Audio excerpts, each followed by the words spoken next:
अस्सलाम वालेकुम। Hello guys, मैं हूं गुलजार अहमद।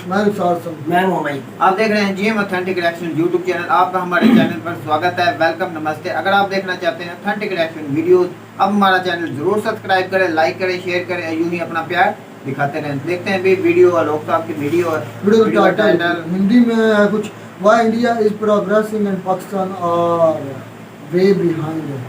तो देखते हैं क्या वीडियो, उसके बाद देते हैं अपना भी रिएक्शन। नमस्कार दोस्तों, डीडी रिएक्ट के एक और रिएक्शन वीडियो में आप सभी का स्वागत है। मैं हूं आलोक। तो आज जो वीडियो मैं आप लोगों के साथ देखने वाला हूं और जिस वीडियो पर मैं रिएक्ट करने जा रहा हूं वो वीडियो है कैटलिस्ट रिकॉर्ड का और इसका टाइटल है why India is progressing and Pakistan are we behind. तो इसका मतलब यह हुआ कि भारत क्यों तरक्की कर रहा है और पाकिस्तान क्यों बहुत बहुत बहुत बहुत बहुत बहुत पीछे छूट गया है। तो चलिए इस पर पाकिस्तान की जनता क्या कह रही है जरा देखते हैं। का हमारा सवाल ये है कि क्या आपको लगता है पाकिस्तान आखिर कितने इश्यूज में घिरा हुआ है और क्यों घिरा हुआ है? पाकिस्तान में पॉलिटिकल इंस्टेबिलिटी जो है उस सबसे बड़ी रीज़न तो वो है कि हमारे जो पॉलिटिशियंस हैं वही आपस में लड़ रहे हैं। उनको हमारी कंट्री से कोई लेना देना नहीं है। उन्होंने अपनी जेबें भरनी है, अपनी प्रॉपर्टी बनानी है। वो आवाम के बारे में नहीं सोच रहे, तो फिर हमारे मुल्क का तो यही हाल होना है ना। तो आपको क्या लगता है आखिर पाकिस्तान इन मसलों से बाहर कैसे आ सकता है? किस तरह से पॉलिटिकल अनस्टेबिलिटी को जो है वो हम लोग कवर कर सकते हैं, ओवरकम कर सकते हैं? क्या आपको लगता है किस तरह से जो है इन सारे मसलों का हल ढूंढा जा सकता है? सबसे पहले तो अवाम जो है हमारी, उनको चाहिए कि वो इस सारे मसले को देखें और इस बारे में कोई ना कोई मतलब रद्द अमल करें। क्योंकि मैं देख रही हूँ महंगाई, आपने कल भी देखा कि पेट्रोल की कीमत जो है वो एक मंथ में ही 2 दफ़ा बढ़ चुकी है। जब हमारी आवाम अपने ही हक के लिए नहीं बोलेगी, अपने लिए ही फ़ायदा नहीं करेगी, तो फिर जो पॉलिटिशियंस हैं वो किसके सगे होते हैं? उन्होंने तो हमारे लिए कभी भी नहीं बोलना ना। तो सबसे पहले आवाम को जो है वो ऐसा पॉलिटिशियन या फिर ऐसा पर्सन अपना लीडर बनाना चाहिए जो उनके बारे में सोचे, ना कि अपनी जेब भरने के बारे में सोचे। उसके अलावा हमारी माशाल्लाह से आवाम भी कौन सा कम है, वो तो इतनी करप्ट है, छोटे से छोटे लेवल पे इतनी करप्शन है। आप किसी एक रेडी वाले को भी देखेंगे ना, तो वो अगर एक बंदा उसके पास पैदल जाता है तो वो उसको उसी फ्रूट और उसी सब्ज़ी का रेट डिफरेंट बताता है। इसी तरह अगर गाड़ी पे, बाइक पे, हर किसी के लिए उसने रेट ही डिफरेंट रखा हुआ है। तो जब हम आवाम ही इतनी करप्ट हैं तो फिर हमारे पॉलिटिशियंस भी तो हमारी तरह करप्ट ही होंगे। तो फिर हमारे मुल्क ने क्या तरक्की करनी है? तो मैं ये सोचती हूँ कि पाकिस्तान के साथ तो अभी कोई भी सिंसियर नहीं है, ना तो हमारे पॉलिटिशियंस, ना हमारे लीडर्स और ना ही हमारी अपनी आवाम। बिल्कुल। फ़र्स्ट ऑफ़ ऑल सबसे पहली वजह जो ये है कि हमारे पाकिस्तान में ना हम गुर्बत को रो रहे हैं, ठीक है, लेकिन हम अपनी तरक्की के रास्ते नहीं पकड़े। अगर तरक्की के रास्ते पकड़ते हैं तो हमें रास्तों में ही काटने वाले बड़े हैं, फ़र्स्ट ऑफ़ ऑल, ठीक है। सेकेंडली बात ये है कि यार जहाँ पे आपके मतलब सर चाहते जो जिनको हम कहते हैं ये हमारा पाकिस्तान है, हम ये वो फलां फलां, उनके साथ हमारे ये कम्बिनेशन ही बन रहा कि वो हमारे साथ मुखलिस नहीं है। मेन चीज़ है लॉयल्टी। अगर वो आपके साथ मुखलिस होंगे, आप उनके लिए निकले, उनके लिए काम करें, ठीक है। लेकिन हम यहाँ पे डाकू लुटेरे इकट्ठे करके हम अपने आप को बना रहे हैं यहाँ पे जी कि हम पाकिस्तान में हैं, पाकिस्तान जिंदाबाद, ठीक है, पाकिस्तान जिंदाबाद है। लेकिन यहाँ पे अब चलती है बात कि पेट्रोल, ये वो चीज़ें, महंगाई, ठीक है, जितनी ज़्यादा होती जाएगी, लोग दिन ब दिन वो महंगाई के दलदल में जाते जाएंगे। तो हमें हमारे ख्याल में इस चीज़ की तरफ जाना चाहिए कि यार फर्स्ट ऑफ ऑल हमारे ऊपर जो है ना महंगाई का बोझ वो ख़त्म हो। दूसरा, हमें मतलब कि जो यंग जनरेशन है उनको प्रोग्रेस का टाइम दिया जाएगा, अपने आप को बढ़ाएं, उनको टाइम दें। माँ बाप से भी ये मेरी रिक्वेस्ट है कि अपने बच्चों को जो उनके मतलब के लाइकिलिटी है, जो चीज़ लाइक करते हैं उसके लिए उनको टाइम दें। वो चाहे स्पोर्ट है, गेम है, क्रिकेट है, या मतलब कि एवरीथिंग है, ठीक है ना। तो हमारा ये राइट बनता है कि हमें अपने माँ बाप से ये रिक्वेस्ट है। और दूसरी बात ये है कि हमारे जो डाकू लुटेरे चुहेर है ना, उनसे हम यही कहेंगे कि भाई खुदा के लिए पाकिस्तान की जान छोड़ दें। हम लोग कौन सा इस मुल्क में मरने के लिए आए हैं? हम लोगों ने मरना तो ज़रूर है, लेकिन आप लोगों ने भी मरना है, लेकिन हमारा कुछ ख्याल करें। Thank you. इसकी पहली वजह यह है कि इनकी डेवलपमेंट बहुत इंडिया का आ रहा है हर फील्ड में, जैसे आईटी की वगैरह और बिज़नेस के हवाले से, एजुकेशन के हवाले से बहुत ज़्यादा ये डेवलपमेंट कर रहा है। और उनको सपोर्ट भी बहुत ज़्यादा है हर चीज़ में, हर एजुकेशन के लिहाज से भी उनको हर चीज़ में मैं कहता हूँ बहुत ज़्यादा सहूलत उनको फराहम की जा रही है। तो आपको क्या लगता है कि पाकिस्तान की अगर हम बात करें तो पाकिस्तान को बहुत सारे चैलेंजेस अभी फेस करने हैं। अभी 2 माह के बाद अगस्त में पाकिस्तान और इंडिया दोनों की 75वीं बर्थडे आने वाली है। पाकिस्तान और इंडिया दोनों 75 साल के हो जाएंगे। इतना बड़ा डिफरेंस है दोनों कंट्रीज़ में, क्यों है? देखें, ये एक तो पाकिस्तान में पहली बात है कि इनको सपोर्ट करने वाला और ये अपने आमना जी, अगर आप मेरा वीडियो देखें तो प्लीज मेरे इस सवाल का जवाब देने की कोशिश करें कि आपने ये कैसे कहा कि इंडिया और पाकिस्तान दोनों 75 साल के हो जाएंगे। पाकिस्तान 75 साल का हो जाएगा या हो गया 14 अगस्त को, ये तो हम सब जानते हैं, ये लॉजिकल बात है। इंडिया कैसे 75 साल का हुआ? क्या 1947 से पहले इंडिया नहीं था? आपको क्या लगता है? आपने ऐसी बात क्यों बोली? क्या आपको लगता है कि ईस्ट इंडिया कंपनी जो आई थी वो किसी और मुल्क पर बिजनेस करने या राज करने का प्लान लेकर आई थी? या उसके पहले जो मुगलों ने हमला किया, हम पर आक्रमण किया और यहां की सत्ता पर काबिज हुए, तो क्या वो हिंदुस्तान पर काबिज नहीं हुए थे? वो इंडिया पर काबिज नहीं हुए थे? या किसी और मुल्क पर काबिज हुए थे? और क्या आप अगर हिस्ट्री थोड़ा बहुत भी गूगल सर्च कर लेती तो क्या आपको आइडिया है कि हमारे देश का नाम भारत क्यों पड़ा? हमारे देश का नाम राजा भरत के नाम पर पड़ा था, जो आज से हजारों साल पहले थे। तो अगर आपको जरा सी भी लॉजिकल बात करनी पसंद हो तो प्लीज मुझे ये बताइएगा कि भारत 75 साल का कैसे हो गया? पाकिस्तान 75 साल का तो हुआ, समझ में आता है, भारत 75 साल का कैसे हुआ? जरूर बताइएगा मुझे प्लीज। जो टैलेंट है इधर नौजवान या शऊर पाकिस्तान में बहुत छुपा हुआ है। ये हुकूमत जो पाकिस्तान की हुकूमत है, ये अपने ही चैलेंज में, अपने ही मुल्क में, क्योंकि ये सियासत अपने हर बयान में करते हैं, हर फील्ड में सियासत है इनकी, जिधर देखो उधर सियासत है। इस वजह से पाकिस्तान इतना डेवलपमेंट नहीं कर पा रहा और पाकिस्तान में टैलेंट छुपा हुआ है बहुत ज़्यादा कि अब सियासतदान को चाहिए कि वो। आपको क्या लगता है कि छुपे हुए टैलेंट छुपा तो हुआ है, लेकिन उसको बाहर कैसे निकाला जाए? छुपे हुए टैलेंट ने तो हमें बिल्कुल भी बेनिफिट नहीं देगा। ये तो अब क्या नाम है, इनको सियासतदान जो है हमारे, इनको चाहिए कि अपने जो नौजवान हैं वो उनको आगे लेके आए। अब हर चीज़ में तो ये क्या नाम है अपनी सियासत ले आते हैं। सियासत हमें हट के, ये मैं कहता हूँ अपना बयान एक देना चाहिए पाकिस्तान को कि पाकिस्तान में अब देखें, अब इंडिया, अब हर चीज़ इंडिया का आ रहा है। अब एयरलाइन में बाहर के मुल्क मुल्क से आके लोग उधर कर रहे हैं, अपने बिज़नेस कर रहे हैं, डेवलपमेंट बहुत ज़्यादा अपना उधर बिज़नेस कर रहे हैं। हर चीज़ में तो इंडिया इंडिया हुई पड़ी है। तो अब पाकिस्तान में मैं कहता हूँ कि पाकिस्तान को इतना होना चाहिए कि वो अपनी आवाम को आगे लेके आए, अपने नौजवानों को जो इस कर सकते हैं, हम भी कर सकते हैं, क्योंकि 75वीं तारीख सालगिरह आ रही है।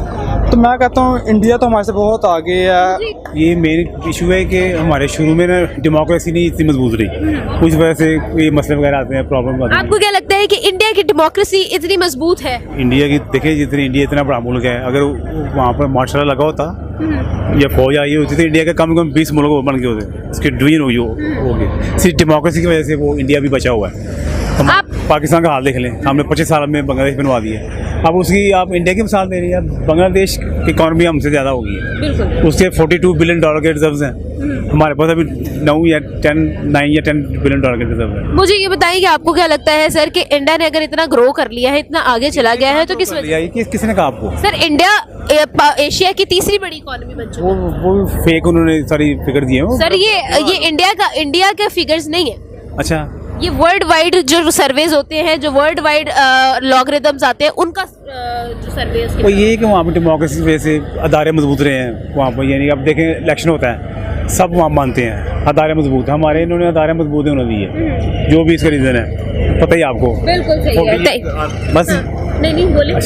मोस्टली आर्मी रूल रहा है इधर, उस वजह से काफ़ी मसला है। उन्होंने बड़े काम किए हैं, लेकिन उन्होंने सही लीडरशिप पैदा ही नहीं की। जो बनाई है वो अपने क्या कहते हैं, वो दूध पर आगे बढ़ा किया उन्होंने। जब वो आगे आंखें दिखाते हैं, उनको उठा के बाहर फेंक देते हैं और दोबारा अपना पाला हुआ बच्चा ले। आप देख लें इमरान को, कैसे सारी दुनिया को पता है। बिल्कुल सही। अच्छा जोया, आपको क्या लगता है?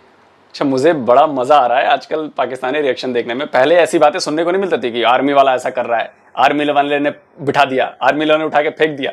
अब धीरे धीरे लोग आर्मी को बोल रहे हैं, और मुझे लग रहा है कि ये बात भी भारत के लिए बहुत ज्यादा फायदेमंद है। अब ज्यादा बातें नहीं करूंगा, वीडियो देखते हैं आगे। अगर हम इंडिया की बात करें तो इंडिया ने बहुत कम टाइम के अंदर बहुत सारी चीज़ों को डेवलप कर लिया है, ग्रो कर लिया है।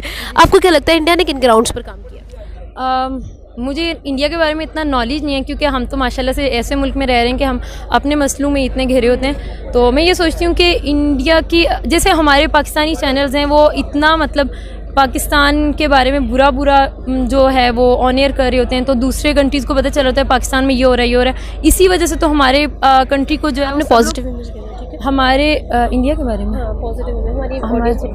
अच्छा हाँ इसको तो कट कर दूंगी। क्यों आप ये यार? कहना, असल में पता है क्या है कि मैंने तो अभी इंडिया को ये बोलना था कि अभी जाके इंडिया के अंदर आप हालात देखें तो वो तो डिफरेंट होंगे, वो मीडिया जो दिखाती है हम उस पर यकीन मैं करें। तुम्हें एक बात बताती हूँ। हाँ हाँ तुम्हें पता है इंडिया एशिया की तीसरी बड़ी इकॉनमी है। हाँ और तुम्हें पता है इंडिया की जितनी भी मेडिसिन बनती है ना वो पूरी दुनिया लेती है, ट्रस्ट की जाती है वर्ल्ड वाइड। आईटी की सर्विसेज इंडिया इतनी अच्छी प्रोवाइड करता है कि हर बंदा जो है वहाँ पे जाता है। ये सारी चीज़ें हैं। इंडिया ने इतना ग्रो कर दिया है, इतना ग्रो कर दिया है कि मतलब पीक। अच्छा इंडिया के बारे में गलत नहीं बोलना। हमारी ऑडियंस 100% इंडियन है। स्टार्ट दोबारा। तो आपको क्या लगता है इंडिया ने किस तरह से इन सब ये तो खेल हो गया। वैसे बात आपने सही बोली कि इंडिया पीक पर पहुंच चुका है, पीक बहुत ऊपर है, पाकिस्तान से बहुत ऊपर है, आईटी ग्रोथ बहुत है, फार्मा की वर्ल्ड है, ये बात सही है, इसमें कोई फैक्चुअल गलती नहीं है। हाँ लेकिन ये आपने जो ज्ञान दिया है मोहतरमा को, ये बढ़िया है, अच्छा है भाई। भारत की दर्शकों, सुन रहे हो आप लोग, देख रहे हो आप लोग, समझो क्या चल रहा है। इसीलिए मैं बैठा हूं ना यहाँ पे, इसीलिए कहता हूं आंख कान नाक हर चीज खोल के देखा करो क्या चल रहा है। और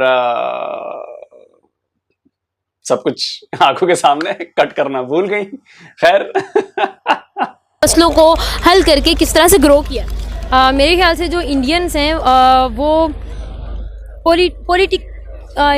पॉलिटिशियंस के जो अपने मसाइल होते हैं, अगेन बोलूँ? नहीं आप ये बोलो। हाँ कोई बात नहीं, आप दोबारा बोलो। मेरे ख्याल से जो इंडिया है उसके बारे में मुझे इतना नॉलेज तो नहीं है, लेकिन मैंने देखा है कि वहाँ पर ये जो पॉलिटिशियंस हैं उनकी आपस में लड़ाइयाँ और इस तरह के मसले मसाइल और ये सब कुछ नहीं चल रहा होता, बल्कि वो अपनी आवाम के बारे में, अपनी कंट्री के बारे में सोच रहे होते हैं। उन्होंने बाकी कंट्रीज़ में अपना एक ट्रस्ट जो है वो डेवलप किया हुआ है, जिसकी वजह से बाकी जो कंट्रीज़ वाले हैं वहाँ पर जाके वो लोग इन्वेस्ट भी करने के लिए तैयार है, उनकी प्रोडक्ट्स वो लोग खरीद रहे हैं। बाकी इंडिया में आप देखिए जैसे अभी गंदम का मसला चल रहा था, उन्होंने जो है वो गंदम को एक्सपोर्ट करना मतलब बंद कर दिया था, तो आधे से ज़्यादा मुल्क जो काफ़ी ज़्यादा कंट्रीज़ हैं उनके अंदर कहत आ गया था गंदम का, क्योंकि इंडिया से ही इतनी ज़्यादा गंदम जो है वो एक्सपोर्ट होती है और डिफरेंट कंट्रीज़ में इंपोर्ट होती है। तो मेरे ख्याल से इंडिया ने अपने आप। चलिए मैडम ने कम से कम जो इन्होंने बताई बात, थोड़ी बहुत जानकारी है इनको। गंदम यानी कि वीट, तो इंडिया ने वीट एक्सपोर्ट पे बैन लगा दिया, बोला कि भाई हम तो ना भेज रहे हैं वीट, भैया पहले हम अपना देखेंगे, उसके बाद पता ही है कि फूड शॉर्टेज होने वाली है, तो इसलिए। तो चलिए मैडम को कुछ तो पता है, जो सिखाया पढ़ाया गया उसके अलावा भी कुछ पता है इनको। को मनवाया तो तभी वो किसी अच्छी जगह पे पहुंचा है ना। बिल्कुल। तो इसी तरह पाकिस्तान वालों को भी चाहिए कि वो आपस की लड़ाई झगड़े और ये करप्शन को छोड़ के तो अपने मुल्क को किसी मुकाम पे लेके जाने की कोशिश करें। राइट। अच्छा जोया, क्या कहना चाहोगी अगर हम आपसे ये कहें कि इतना बड़ा जो मेजर डिफरेंस इंडिया और पाकिस्तान के अंदर है, आखिर क्यों है? इस चीज़ का तो मुझे इल्म नहीं है कि क्यों है, क्योंकि मैं तो यही सोचती हूँ कि हमारी आवाम और पॉलिटिशियंस जो हैं यही जब इस तरह से, हाँ वो लॉयल नहीं है, और अगर वहाँ के लोग और वहाँ के पॉलिटिशियंस और वहाँ की आवाम अपने मुल्क के लिए लॉयल है तो ऑफ कोर्स उनकी कंट्री जो है वो फिर ग्रो तो करेगी ना। अच्छा आपको क्या लगता है कि अगर हम इंडिया की बात करें तो इंडिया हर एक फील्ड के अंदर इतना आगे जा रहा है, इंडिया किन ग्राउंड्स पर काम कर रहा है कि गवर्नमेंट बहुत ज़्यादा सपोर्ट करती है, अपॉर्चुनिटीज़ देती है, या फिर आवाम बहुत ज़्यादा मेहनती है और लॉयल है? यार मैं यही कह रहा हूँ, क्योंकि इंडिया अगर ऊपर आया है तो उनमें यही मेन इशूज़ आते हैं कि वो लोग अपने साथ लॉयल हैं, वो अपने साथ काम कर रहे हैं। उनको ये नहीं है कि यार हमने अपनी कंपनी बना ली है तो यहाँ पे हम अपना ही वजन फिट कर लें।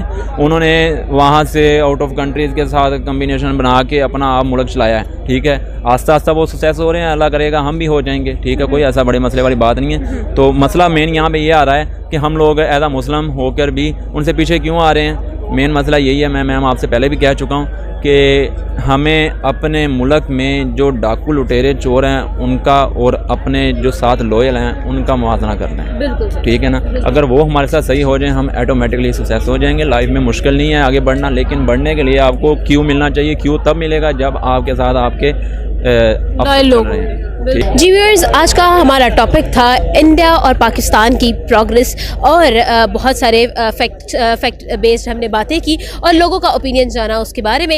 उम्मीद करती हूँ आपको आज की वीडियो बहुत पसंद आई होगी। आप नादिल को दे इजाज़त, तो देखते रहे कैटलिस्ट एंटरटेनमेंट, लेकिन जाने से पहले हमारे चैनल को सब्सक्राइब कर ले और हमारी वीडियो को लाइक करना मत भूलिएगा, बेल आइकन को भी प्रेस कर दीजिएगा।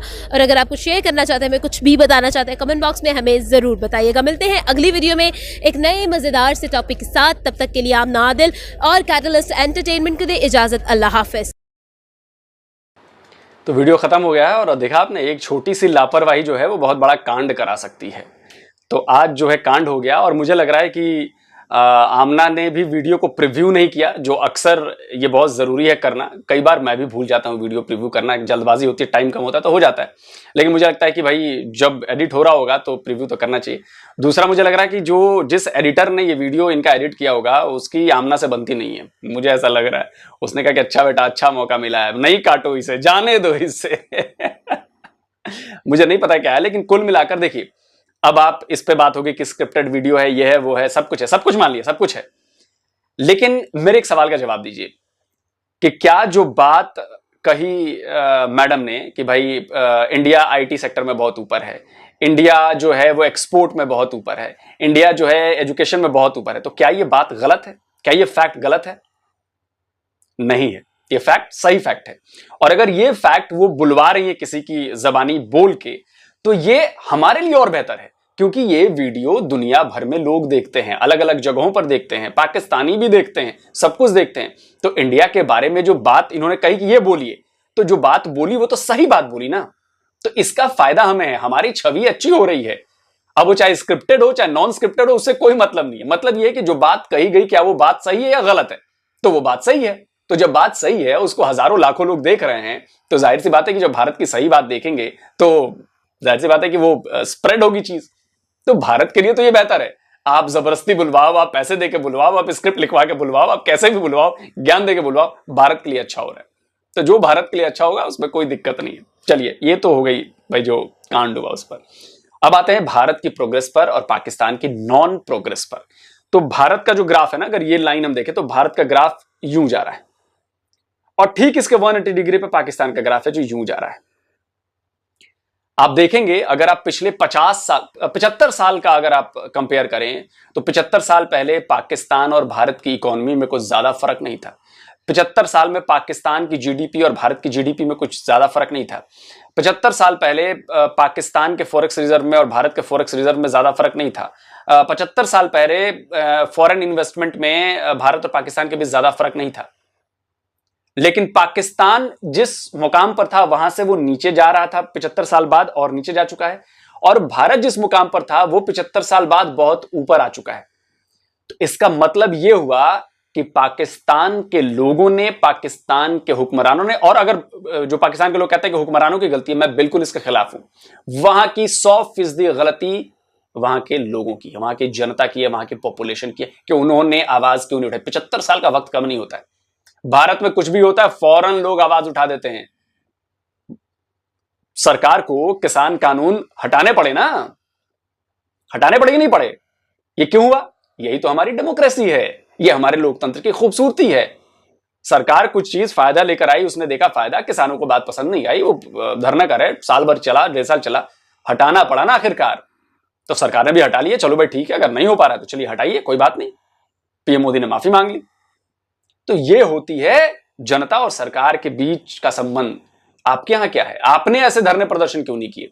आपने क्यों नहीं कहा कि हमें एजुकेशन के लिए बेहतर कॉलेज चाहिए, बेहतर यूनिवर्सिटी चाहिए? आपने क्यों नहीं कहा कि हमें रोजगार चाहिए? आप लोग सड़कों पे क्यों नहीं उतरते? सरकार को गिरते क्यों नहीं? और सारा दोष दे देते हो कि जी पॉलिटिशियन, सरकार, ये वो। दोषी आप हो, पॉलिटिशियन नहीं है। पॉलिटिशियन आपके बीच में से ही जाता है, दोषी आप हो, क्योंकि आपको अपना लालच दिखता है उसमें। तो एक लालची कौम जो है वो एक लालची सरकार ही चुनेगी। और रही बात भारत की, तो भारत की प्रोग्रेस किसी से छुपी नहीं है। आज चमचमाती हुई सड़कें हैं, चौड़े चौड़े एक्सप्रेसवे हैं, बिजली की कमी नहीं है, सरप्लस बिजली बन रही है, ग्रो कर रहा है भारत, नए नए एयरपोर्ट्स बन रहे हैं, मेट्रो ट्रेन्स आ रही हैं, ट्रेन का कायाकल्प हो गया है, इंफ्रा बेहतर हो गया है, दुनिया भर की कंपनीज भारत में आ गई हैं, भारत की अपनी कंपनीज जो हैं यहां पे चली रही हैं, दुनिया भर में जा रही हैं। 250 बिलियन से ज्यादा का उसमें आईटी का एक्सपोर्ट है। फार्मास्यूटिकल में हमने तो गजब कर दिया है, मतलब 100% से भी ऊपर ग्रोथ हुआ एक्सपोर्ट में। आप समझ रही है डेटा? और मैं अलग अलग सेक्टर गिनाने बैठ जाऊं तो 2 दिन तक गिनाता ही रहूंगा कि किस सेक्टर में कितना बढ़े हैं हम। तो चारों तरफ से, और ये एक दिन की मेहनत नहीं है, ये हम भारतीयों की 75 साल की मेहनत है, जिसमें हमने अपना जान लगा दी हमने। और उसका नतीजा आज दिख रहा है। और हम उसी रफ्तार से काम कर रहे हैं कि आगे अब 25 साल बाद हमें इस डेटा को भी बदल देना है। इससे भी बड़ा टारगेट ले लिया है हमने 25 साल में डेवलप नेशन बनने का, और ये हम करके रहेंगे। मुझे लगता है कि जो भी देश के युवा मेरी बातों को सुन रहे हैं वो ये समझ रहे हैं कि ये कितनी बड़ी बात है, और ये हमें और आपको मिलकर करना है। तो जल्दी हाजिर होता हूं एक और नए वीडियो के साथ। नमस्कार, जय हिंद।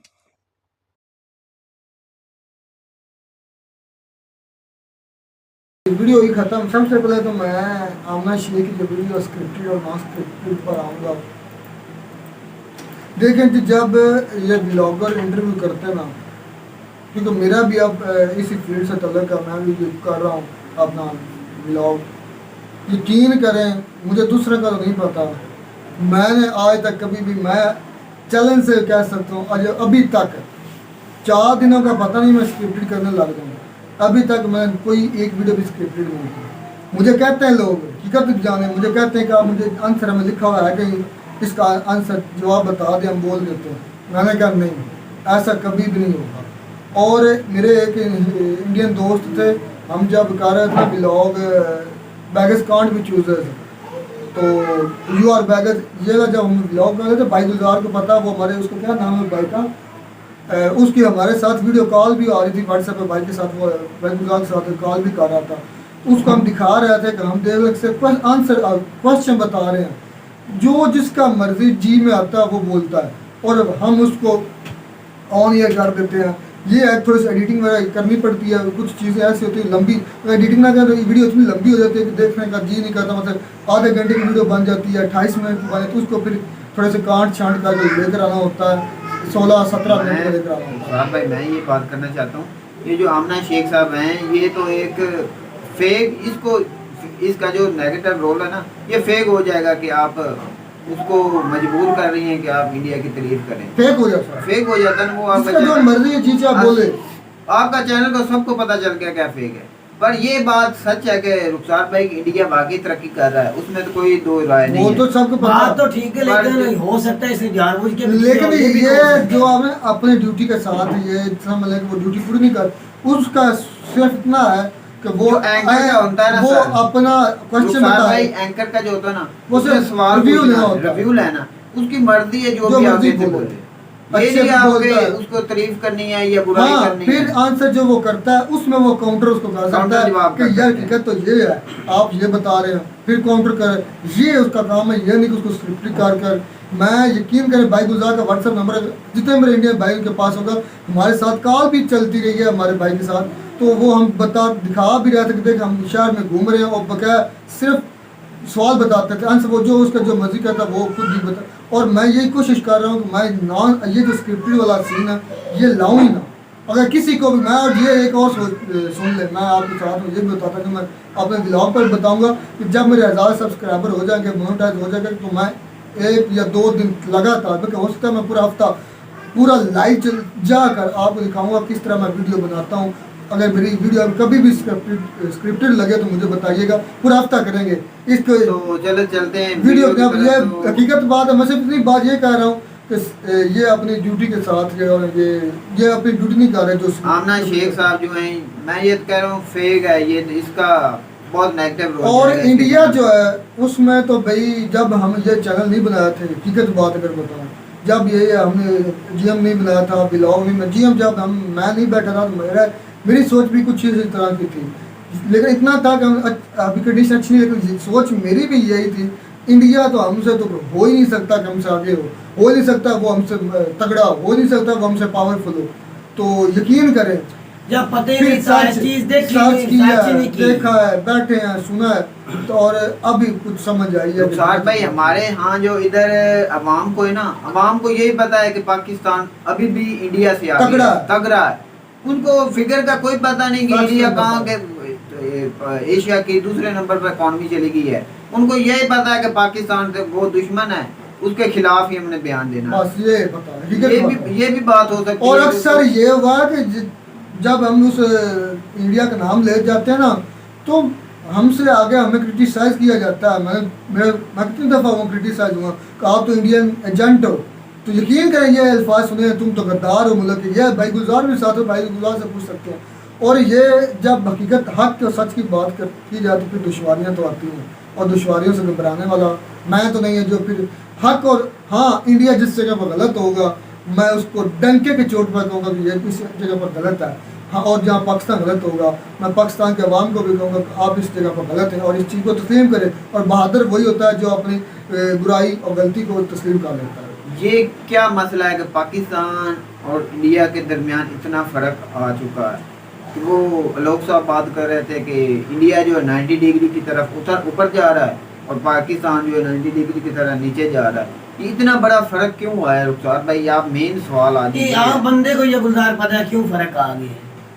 आलोक साहब की बात ठीक ही है, फिर अवाम जो है वो इसकी हकदार है। मैं तो हर रोज बोलता हूँ कि सबसे ज्यादा नुकसान जो किया है ना हमारी अवाम ने खुद किया है। खुद ने किया है भाई। अवाम जो है मैंने कितनी बार बोला है कि मियाँ फरूक हमारे मैंने आज भी वो इलेक्शन के लिए आएंगे ना, आप में से कोई एक बंदा भी उठ के खड़ा होगा उस मियाँ को नहीं बोलेगा कि आप भाई चोरों को टोला है फिर बाप आ गए हैं।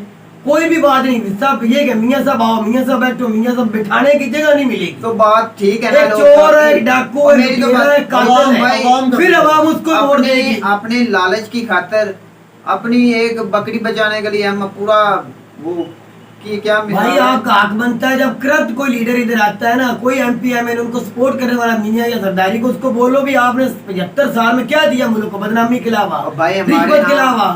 यकूब भाई आपको समझ नहीं है, हमारे यहाँ इधर गांव में अपना लालच देखा जाता है। जो इसके गांव में बड़ा थोड़ा सा होता है ना वो अपने काम निकालने के लिए उसको क्यों बड़े के पीछे, क्या मजबूरी तेरी, क्या बड़े के पीछे लगनी, कौन तेरा बड़ा भाई अपना वो काम निकालने के लिए MP जैसे क्यों काम निकाले? तू भी बड़ा भी, आज तू पढ़ा लिखा, तू भी बड़ा है, तू अब बात कर हक की और सच की कर, जो सच्चा लीडर है उसकी सपोर्ट कर। मैं ये बात कर रहा हूँ जो हमारी आवाम है उसकी आपको मैं बता रहा हूँ उसका ज़हन क्या है। वो अपने काम के लिए MNA MPA चाहे वो किसी पार्टी का हो, नवाज शरीफ का हो या किसका भी हो, उसको बुलाते हैं, वो उसको काम निकाल देता है। जो भी 2 नंबर काम होता है वो निकाल कर देता है, उसको वो वोट देता है। तो भाई अपने अंदर झांक कर देखो ना, कब आप ये अंदर से आपका ये अंदर का जो जवान इसे मारोगे, कब मारोगे यार? जब तक ये अंदर की बात नहीं निकलेगी तब्दील हो चुका है, कुछ भी नहीं होगा। पहले की निस्बत बहुत तब्दील हो चुका है, पाकिस्तान की आवाम भी सोच भी तब्दील हो चुकी है। इंशाल्लाह बेहतरी होगा। तो उम्मीद करते हैं आपको हमारी वीडियो अच्छी लगी होगी। तो वीडियो अच्छी लगी तो हमारे चैनल को जरूर सब्सक्राइब करिएगा। तब तक वीडियो से नाटा तब तक अल्लाह हाफिज़।